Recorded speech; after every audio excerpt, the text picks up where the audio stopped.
Hello, Tom Kosnick, founding partner in Devices Group, here with Taylor St. Germain, an analyst and public speaker with ITR. Taylor, welcome. Tom, thanks so much for having me. Excited to hear what you have to say. ITR is presented at multiple staffing industry conferences. Taylor, tell us, what can we expect in the staffing industry with the economy in 2021? Well, you can expect a lot better than 2020, which is a good start, but probably what you expected. Really, from a high level, I will start with just a general GDP expectation. That's where everyone likes to immediately run to. We do expect each quarter to improve in terms of GDP performance when we look at 2021.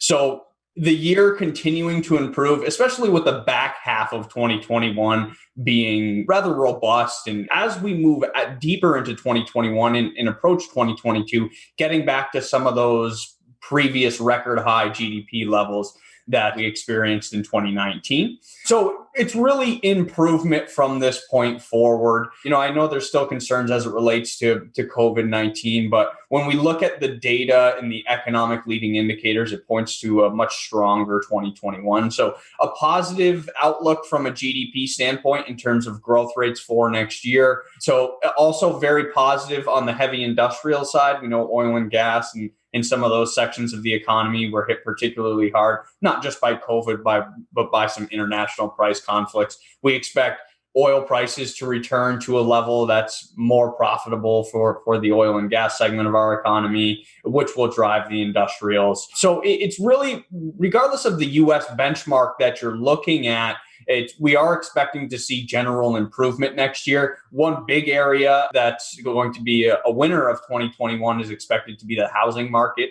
We expect the housing market to continue to accelerate throughout the pandemic, given the resilience of our consumer here in the US. We expect that strength to continue into 2021 as well. So it's all in all a much better year. The equity indicators, while we of course don't forecast the stock market, the equity indicators are for the next 3 to 6 months are still holding up quite nicely there. So not overly concerned from that standpoint. So really there's a lot of good news for 2021. If I had to give you an area of bad news, I would say the commercial construction segments are in for a little bit of pain in 2021. They typically lag behind the economy, so not much of a surprise there. But GDP improvement back in the positive, industrial production improvement back in the positive, increase in CapEx activity, low interest rates. It's breeding a recipe for success from an economic standpoint next year. Awesome. The sun is shining on the economy for 2021.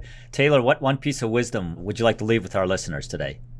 I would leave it's very much the same personal and business side, is be aggressive and take advantage of the growth that we have coming our way. We have growth in our economic forecast for the US, not just in the next year, but as we look out into 22 and 23, it's still very much a growth forecast.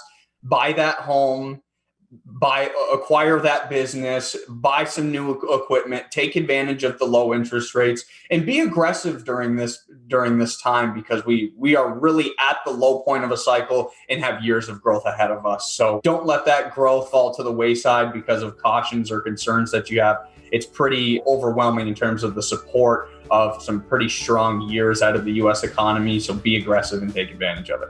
Great. Taylor St. Germain, thank you so much for being with us. Thanks so much, Tom. I appreciate it.